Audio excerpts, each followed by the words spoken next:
Halo teman-teman sekalian, Assalamualaikum warahmatullahi wabarakatuh. Masih bersama saya, Pak Sul, di channel Guru Kreatif 4.0.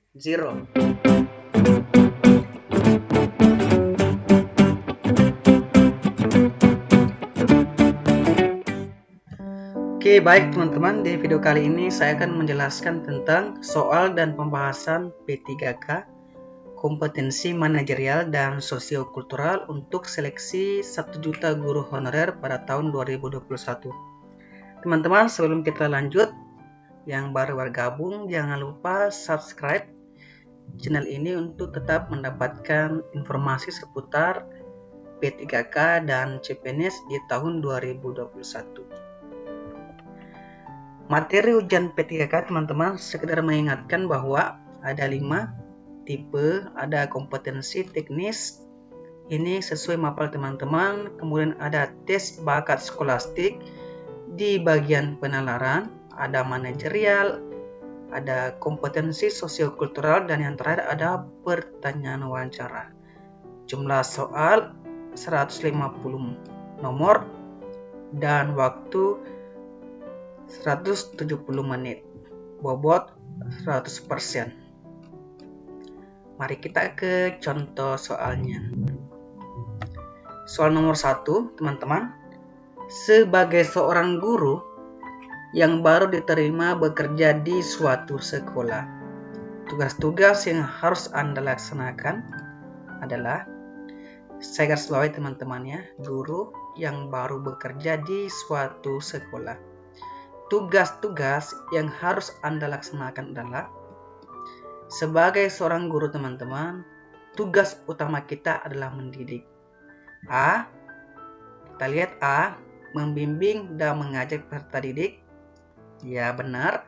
B. Mendidik, mengajar, membimbing, mengarahkan, melatih, menilai, dan mengevaluasi peserta didik. C. Memberikan pengajaran, pembimbingan, pelatihan, feedback, umpan balik, dan melakukan evaluasi terhadap peserta didik. D. Memberikan pengajaran, melakukan pelatihan, penilaian, dan membimbing peserta didik. E. Mendidik, mengajar, membimbing, melakukan evaluasi terhadap peserta didik. Teman-teman perlu teman-teman ketahui bahwa tugas utama kita sebagai seorang pendidik atau seorang guru adalah mendidik. Maka kita cari pilihan mendidik.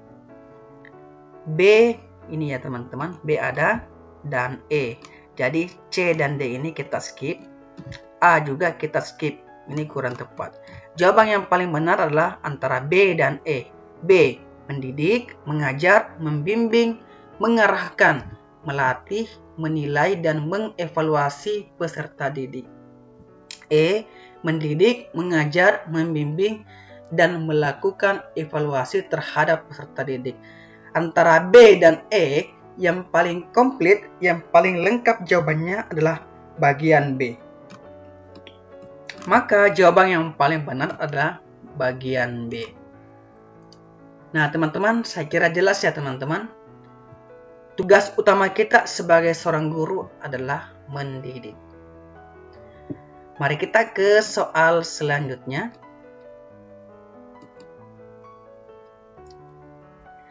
Anda adalah seorang guru yang bertugas di sebuah sekolah swasta kecil.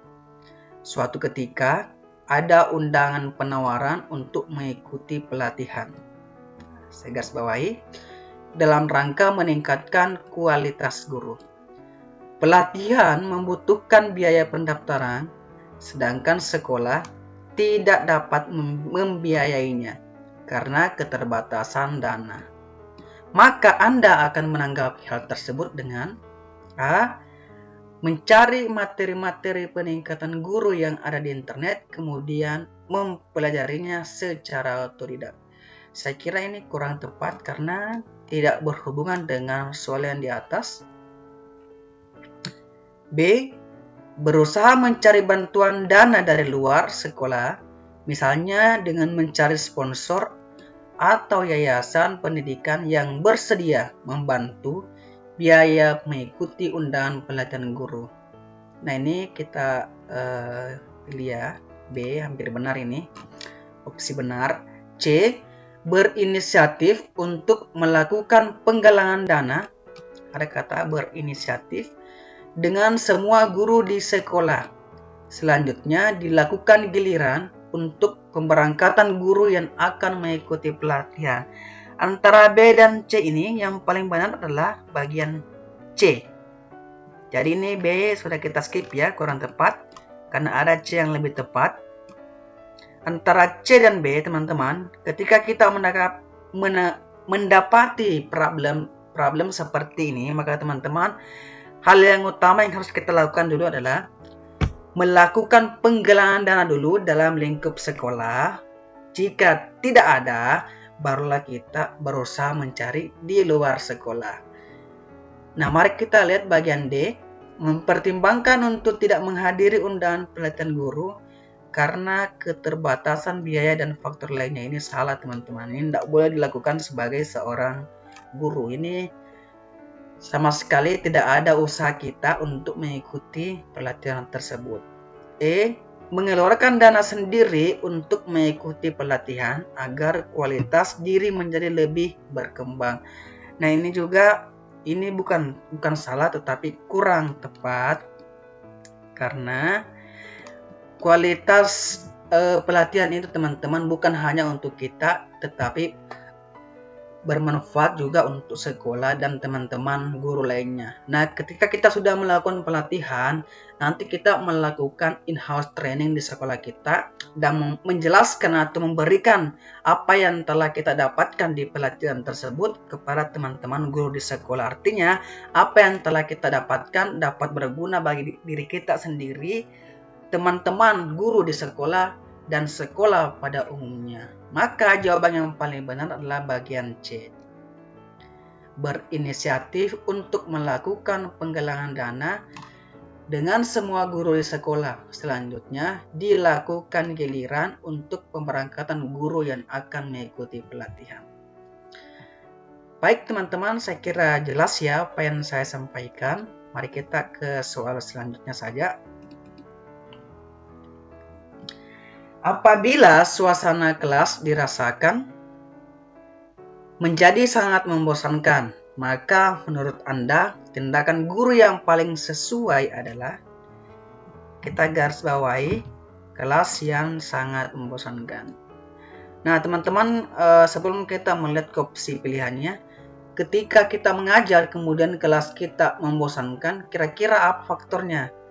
Nah, yang paling utama adalah, teman-teman, adalah metode mengajar kita. Apakah metode mengajar kita sudah sesuai dengan materi atau waktu kita mengajar? Misalnya kan, teman-teman, di jam-jam terakhir itu biasanya ketika kita tidak tepat menggunakan metode yang ada, maka biasanya itu siswa cenderung mengantuk. Makanya itu solusinya adalah ketika kelas kita sangat membosankan, maka apa yang perlu kita perbaiki adalah metode. Metode mengajar kita, apakah sudah benar, apakah sudah sesuai atau belum. Mari kita lihat ke pilihannya. A. Fokus pada siswa yang daya tangkapnya lebih baik daripada siswa yang lamban. Wah, ini salah ini nih. Bahaya ini. B. Menggunakan macam-macam metode yang relevan secara kreatif sesuai dengan sifat materi pelajaran. Nah, ini opsi yang benar. Tapi mari kita lihat dulu opsi yang lainnya. C. Menimbulkan kegairahan siswa dalam belajar dengan menampilkan sikap ceria dalam mengajar. Ya, bolehlah. D. Berusaha menjadikan suasana kelas menyenangkan dengan menyelipkan humor yang proporsional untuk menghidupkan proses belajar mengajar. Ini juga boleh. D. Bersemangat mencari dan menyediakan sumber belajar yang cukup dan bervariasi. Nah, teman-teman, seperti yang telah saya jelaskan tadi, maka yang harus kita ubah adalah metode, teman-teman. Kalau metode kita bagus, maka saya yakin dan percaya suasana kelas itu dapat, yang sebelumnya membosankan, dapat menjadi menyenangkan. dan siswa akan mencari kita ketika kita tidak masuk di kelasnya pada saat jam mengajar kita. Maka jawaban yang paling benar adalah bagian D.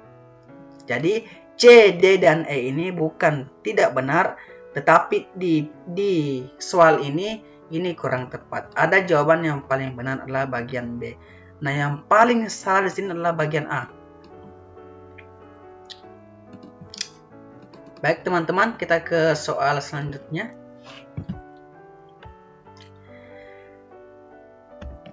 Sebagai seorang guru, Anda memiliki cara tersendiri untuk mengajarkan patriotisme kepada peserta didik.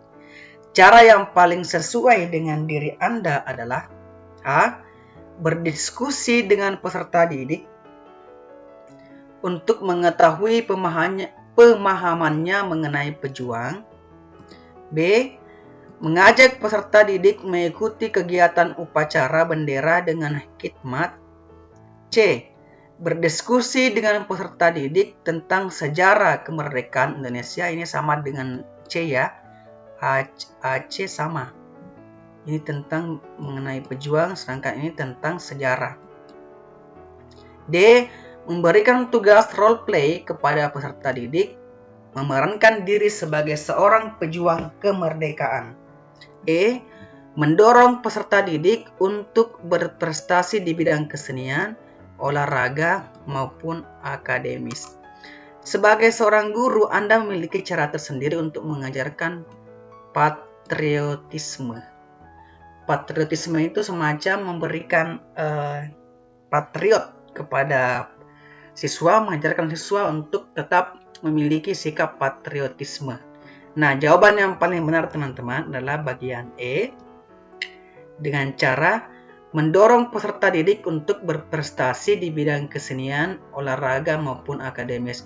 Itulah cara kita mengisi kemerdekaan ini atau memberikan contoh patriotisme, mengajarkan patriotisme kepada peserta didik. Kita dorong kepada siswa untuk berprestasi di bidang kesenian, olahraga, maupun akademis. A, B, C, D ini teman-teman kurang tepat. Baik, mari kita ke soal selanjutnya. Anda mendengar kabar jika 2 hari yang lalu ada sejumlah peserta didik terlibat dalam perkelahian. Apa yang Anda lakukan sebagai wali kelas setelah mendengar kabar tersebut? 2 hari yang lalu ada peserta didik yang terlibat dalam perkelahian. Nah, sebagai wali kelas, apa yang akan kita lakukan? A. Meminta bantuan orang tua untuk menasihati. Ini saya rasa ini kurang tepat ya teman-teman. B. Mengajak peserta didik tersebut menemukan keputusan tindak lanjutnya. Nah, ini juga salah ini. Kompromi dengan peserta didik. C. Memberikan kesempatan kepada peserta didik tersebut bicara, mengungkapkan pikiran dan perasaannya. Ini hampir benar ya. D. Bertanya kepada peserta didik yang bersangkutan tentang kebenaran kabar tersebut. E. Memberikan hukuman saat itu juga. Apalagi nih, salah ini. Teman-teman, Anda mendengar kabar. Nah, ini teman-teman, ini baru kabar ya teman-teman. Kita belum tahu apakah kabar itu benar atau tidak. Nah, tugas kita sebagai wali kelas memastikan dulu kepada peserta didik kabar itu benar atau tidak. Maka jawaban yang paling benar adalah bagian D. Kita bertanya dulu kepada peserta didik, kabar itu benar atau tidak bahwa kamu terlibat dalam perkelahian. Nah, setelah itu, setelah kita tahu kabarnya benar, barulah kita memberikan kesempatan kepada peserta didik untuk mengungkapkan pikiran dan perasaannya, untuk bertanya, kenapa bisa kamu terlibat dalam perkelahian? Kalaupun itu benar, setelah itu guru mencari solusi dari masalah peserta didik. Nah, baik teman-teman, kita ke soal selanjutnya.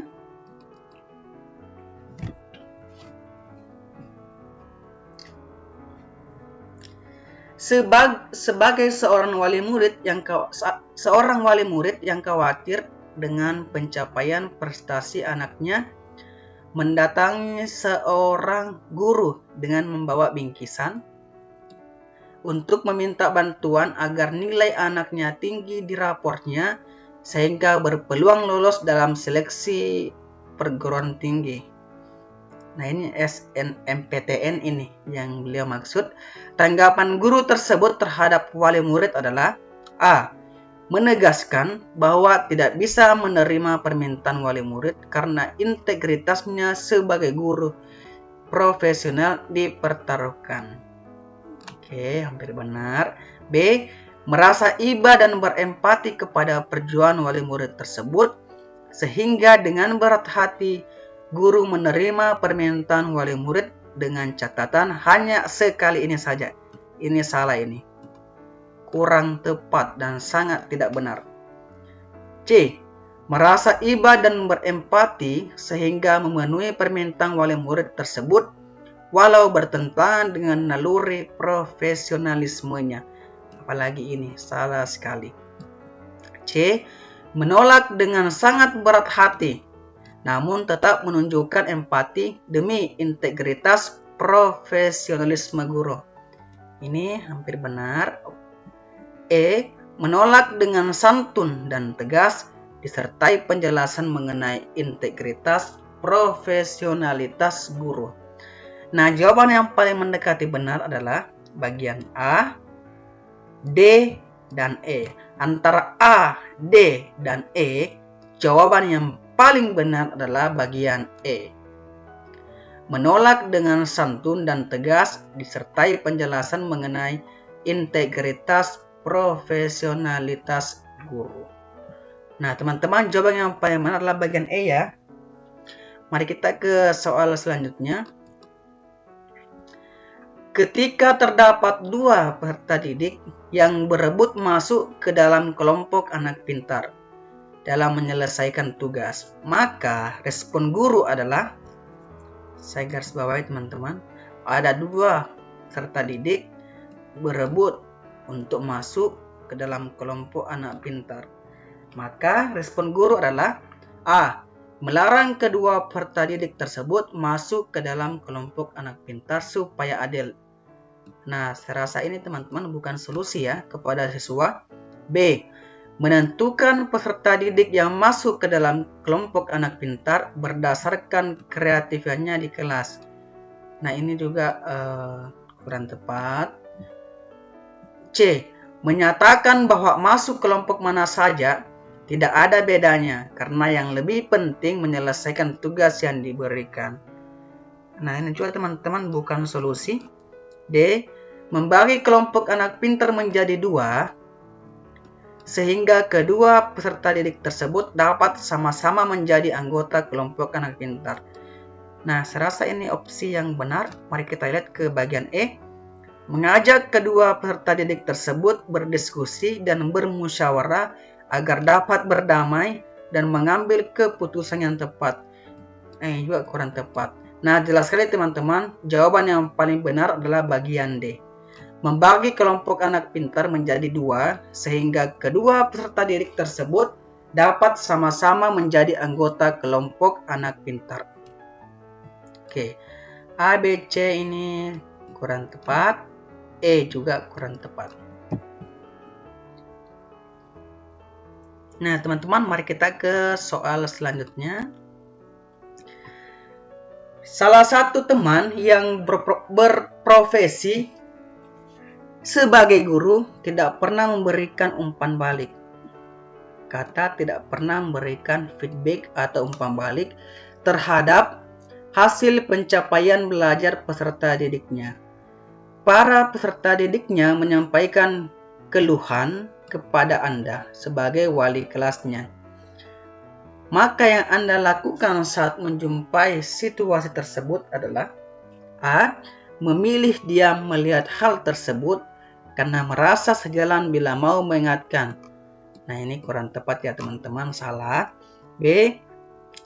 Mengadakan pendekatan secara personal kepada guru yang bersangkutan agar bersedia memberikan evaluasi secara rutin kepada peserta didik. Nah, ini opsi yang kemungkinan benar. C. Melaporkan guru yang bersangkutan kepada kepala sekolah agar mendapatkan nasihat sehingga diharapkan guru tersebut mau melakukan evaluasi. Nah, ini juga kurang tepat, teman. Saya rasa ini ranahnya ini teman-teman antara wali kelas dengan guru yang bersangkutan. Ini belum sampai ke tahap untuk melaporkan ke kepala sekolah. D. Memberikan teguran secara langsung kepada guru tersebut. Nah, ini salah ini. D. Memberikan surat tertulis pada guru tersebut agar bersedia melakukan evaluasi terhadap peserta didik. Nah, ini juga kurang tepat. Dan maka teman-teman jelas sekali jawaban yang paling benar adalah bagian B.